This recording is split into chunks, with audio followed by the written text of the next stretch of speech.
City. It's the Wendy Williams Show.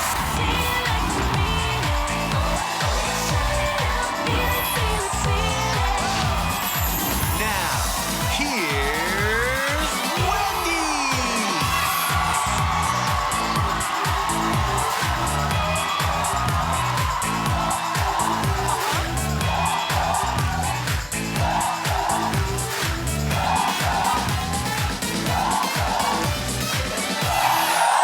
Thank you for watching. Say hello to my co-host, my studio audience. Fabulous. Oh, boy. Okay, let's get started. It's time for... Uh-huh.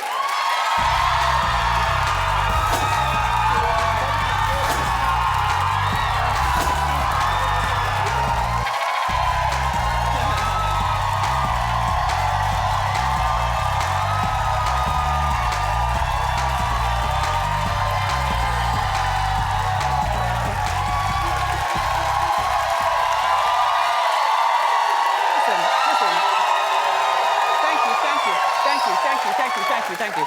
Blah, blah, blah, blah, blah, blah, blah, blah, blah. Blah, blah, blah. Blah, blah, blah. First day of spring, who cares? It's supposed to snow. We're getting a lot of snow. Here in the tri-state area, they say 10 to 12 inches. So first day of spring, but at least we have daylight savings time. Yeah. It's freezing out. I don't even care about spring. What I care about is who sprung. Honey, around 5 o'clock yesterday, I got something on my phone from somebody. It took me about 2 hours to check it. I could have kicked myself for not getting to it earlier. Donald Trump Jr. allegedly had an affair with Aubrey O'Day. Now, ladies and gentlemen, do you recall yesterday when I said to you, I don't picture him having manly friends at 40 years old. I picture him having bros. Yo, bro. And bro rhymes with? I'm not suggesting.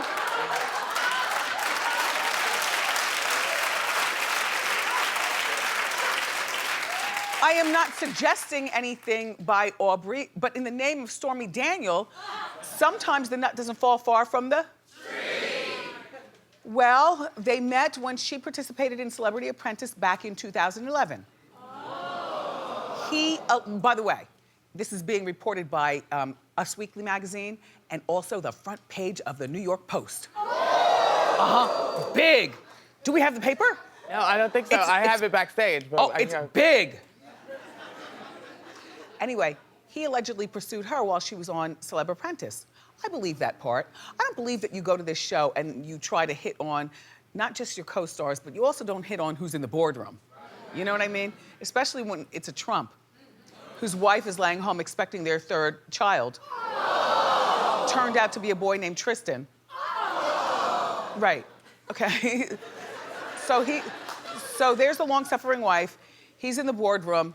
He's telling Aubrey O'Day, allegedly, according to her, that he and his wife are heading for divorce. He's not happy with her. Isn't that what they all say? Anyway, so Aubrey, who is barely recognizable these days. Let's show the picture full up and down of Aubrey. The one with the pinched nose. Pinched her.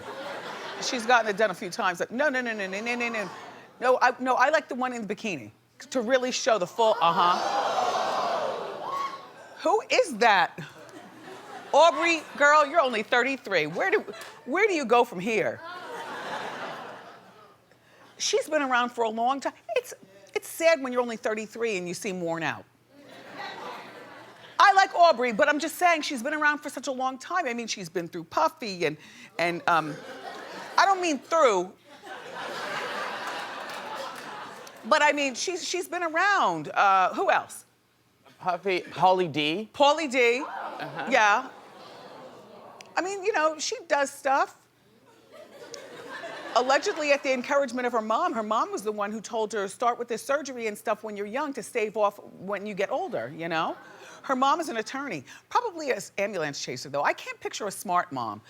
Like, I can't picture, you know, a Cochran or a Salino and Barnes mom saying, get surgery at 23 so you won't look, 43 when you get to be 43, because now you look 43 and you're only 33. Where are we going from here? Anyway, allegedly, Don Jr.'s wife found the email. Some very suggestive emails suggesting that he and Aubrey O'Day were having this affair. President Trump got involved and said, look, end this affair. Just end it and do it now. It's not good for business.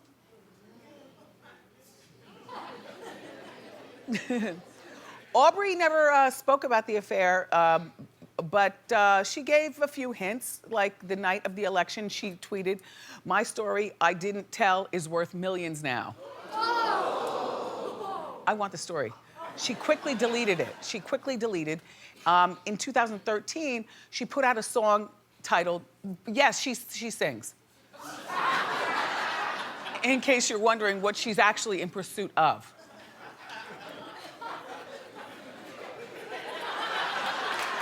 Look.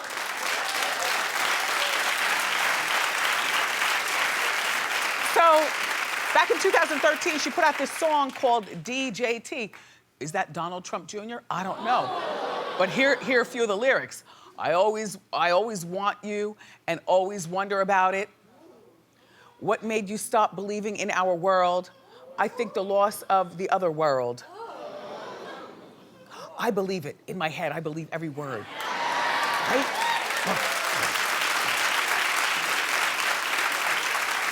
It was a big tease on the New York Post, but the more comprehensive article is in Us Weekly. You've got to pick that up. Aubrey also was right here on our show. Look, ignore my wig, okay?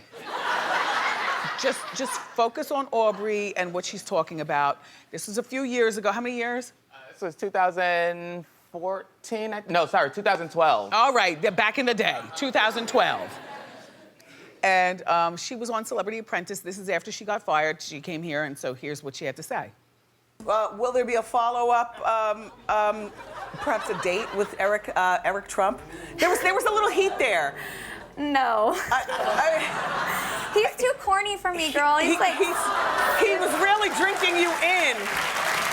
And I can't do it. I need a man with some swagger, and there's none. Nice guy. I'm sure he'll marry a cute little blonde, ex-Miss American Universe, whatever, but not me. Sorry. And he went on to marry a cute little blonde. Suzanne, I think that was a wig a day in May. Yes, I think it was. Because you know. Oh.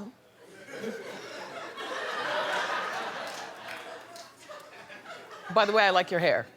I look like I have a wig on. I like it when you do it better than when you have them do it. I curled it myself today. It looks like a wig. I like it when you just let it dry natural. Okay, yeah, I'll do that tomorrow. Today, I crimped it. Yeah, somebody did it for you last week when I was watching. Yes, that was professionally done. Today, I did it in Joelle's Sometimes office. the professionals don't get it right. Oh. Just saying. Okay, tomorrow, au naturel. No, do what you want. We're just having hair talk. It's just hair. Yes. So yesterday, Aubrey was slut-shamed on social media. Well, why are you slut-shaming her? She didn't ask for him. He asked for her. I believe that part. I believe that part. And you know what? The same people who slut-shame are the same people who jump at the chance and they're just mad because she got it and you didn't.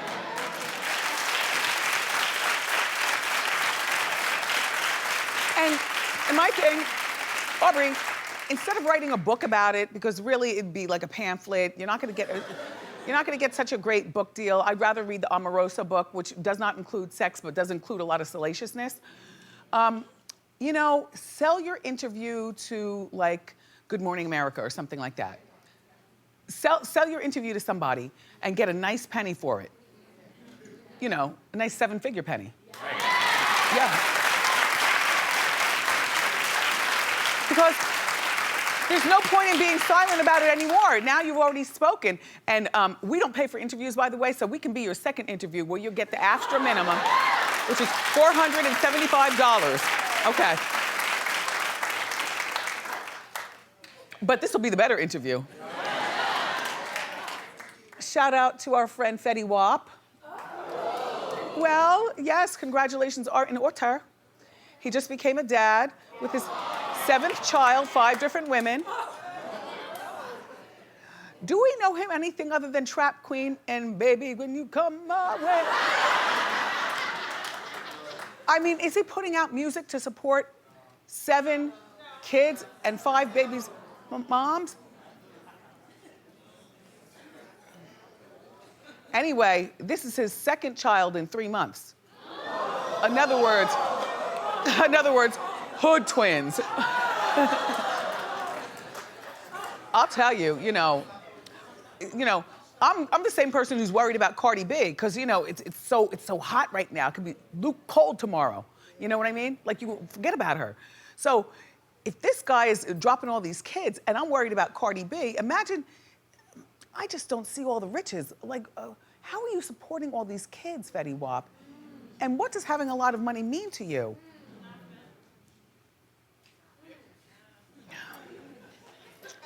Anyway, so Sex and the City star Cynthia Nixon has announced that she's running for governor of New York State.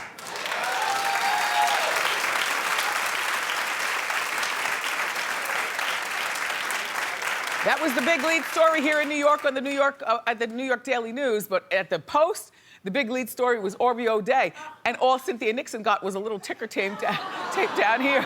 Like, wow, times they is a-changing. Anyway, she wants to unseat President Governor Andrew Cuomo, who is the longtime boyfriend of our friend Sandra Lee. Sandra Lee, they've been together for a long time. Anyway, so look, she's lived in New York her whole life. She's got a daughter.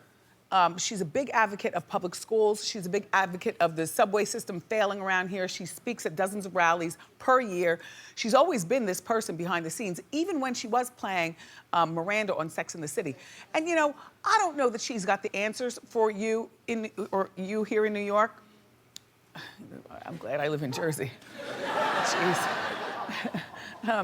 I don't know that she's got the answers for you in New York, but at least, she's got a voice. Now, I don't know who else is gonna step up and be a voice other than she and Cuomo, but I have to tell you, I'm already insulted the way people are addressing her. They keep calling her Miranda Cobbs.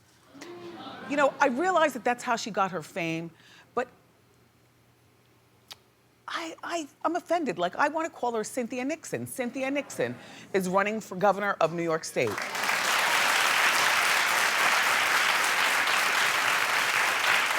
So the primary takes place in September, and you know what? I wish her well. Why not? I wish her well. Yeah.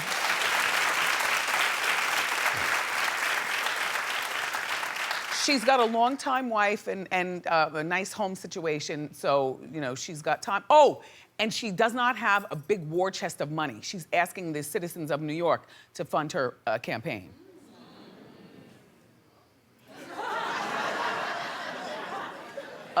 You lost me there, Cynthia.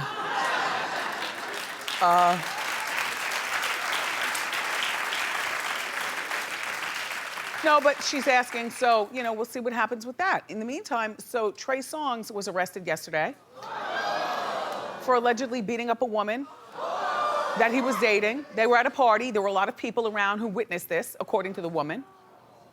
He was charged with felony domestic assault. Isn't he just so dreamy? Yes. I mean, just.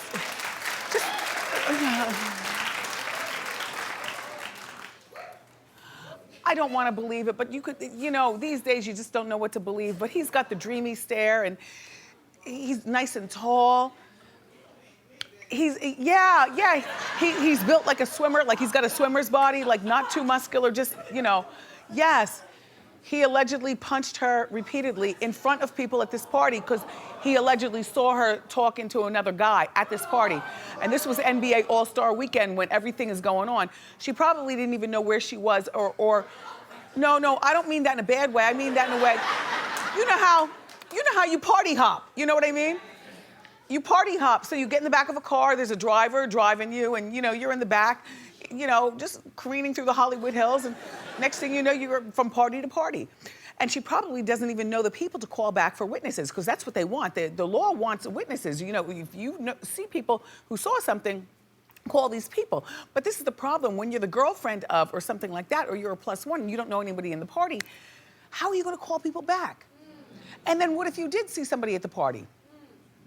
Oh, I don't wanna be involved. No, I'm not calling. I like this life. You handle your life over there with Trigger. And by the way, welcome to the club. In a lot of cases, I'm not talking about physical assault or anything like that, but I'm just talking about the weird, odd life of celebrity behavior and how some of these men treat these women. You know what I mean? You know what I mean?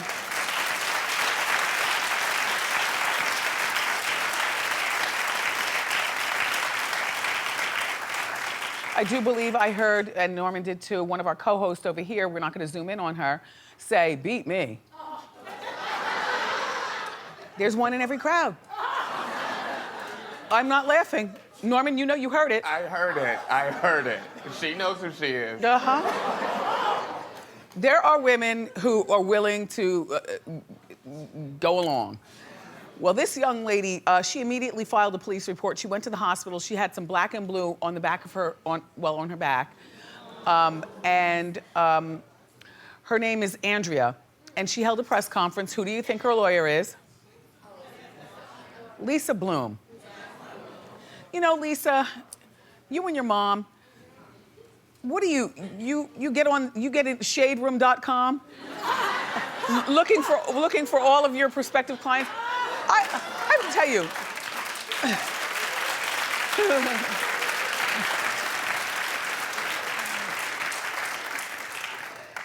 The Blooms are not credible people to me anymore.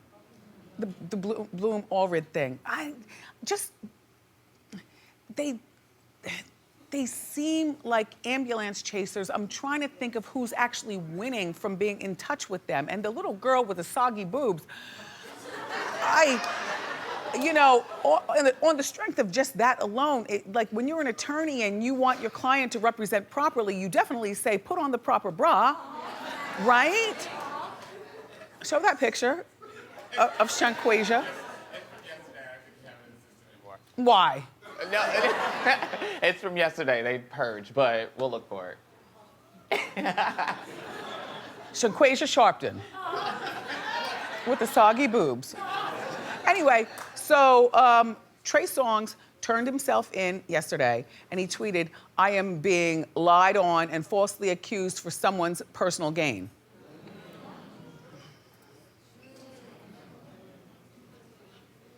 This is a case of he said, she said.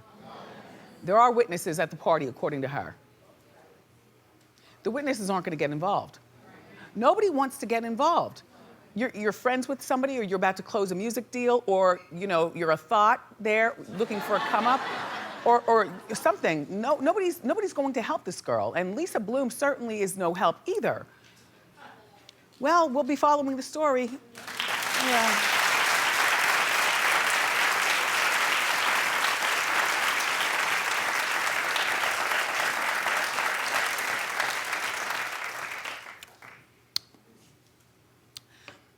Britney Spears' ex, Kevin Federline, wants more money. Well, they have 2 children together. The boys are now 10 and 12. 12 and 11. And he's reportedly getting $20,000 a month. He's got primary sole custody of the boys. Well, you know, when you shave your head and you attack a Volkswagen with an umbrella, you are seemingly not fit to take care of your children. So her dad, Jamie, takes care of the money. He's been lording over the money all along and doing a great job. This is not the stealing father. This is a good father, Jamie. He's a good one. He's a good one. It's funny how, you know, at first it was her little sister who got pregnant, right? And wanted that music career. But the little sister has backed out of all the limelight and is just doing her. She's probably real happy too. Yeah, I think she's married now. She's got like 2 or 3 kids, their little sister. Anyway, so Britney's still out in the spotlight, and he goes on to say, this Kevin Federline, you know, she's making more money now, and you know, I go out of my way to make sure that I follow her schedule so she's always able to see the boys. And you know, not for nothing, he is a stand-up baby's father, as baby's fathers goes. I mean, he started out to be, when they first got together, he started out to be somewhat of a gold digger, always wanting the fastest cars and the best clothes and be seen everywhere. But since getting sole custody, and now he's married, and she's got other children, and then he's got the two kids with Brittany. So when they got divorced, Brittany and Kevin, because they were married, he got a lump sum of $1.3 million in the divorce settlement, and now $20,000 a month for the kids. That's $10,000 a month per kid. But you know, at 11 and 12, listen, let me tell you something, and Brittany has not raised this money in many, many years. These kids need $40,000 a month. I'm gonna tell you why. Because kids now don't want the regular Jordans, they want the premium Jordans. They don't want the old Yeezys, they want the newest Yeezys, they want the orthodontist, they want to go to the mall with their friends. Don't you remember going to the mall with your friends when you were 12? I do.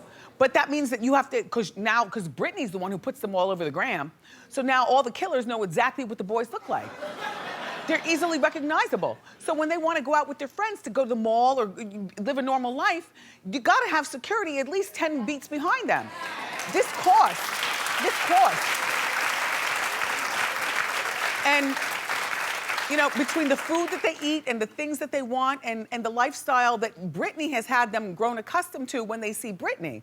I don't believe that Kevin is using this money to keep himself, you know, fresh to death. He don't look, I mean, he doesn't look fresh to death. He looks like just a nice guy, wants his money. I don't believe he shares this money with the other kids that they have, although if I was one of the other kids, I'd be like, all right, why am I still wearing PF Flyers? And he's got the new Jordans. I'd be a little pissed, but look, Kevin, good luck. Shoot for 40, settle for nothing less than 37. As a matter of fact, you know what? Shoot for 45, then you get that 40. You need this money. And Brittany, you've got the money. And we've got more great show for you today, everybody. From the Real Housewives of Beverly Hills, Erica Jane is here. Plus, we got the inside scoop on Nick Gordon's arrest. So grab a snack and come on back.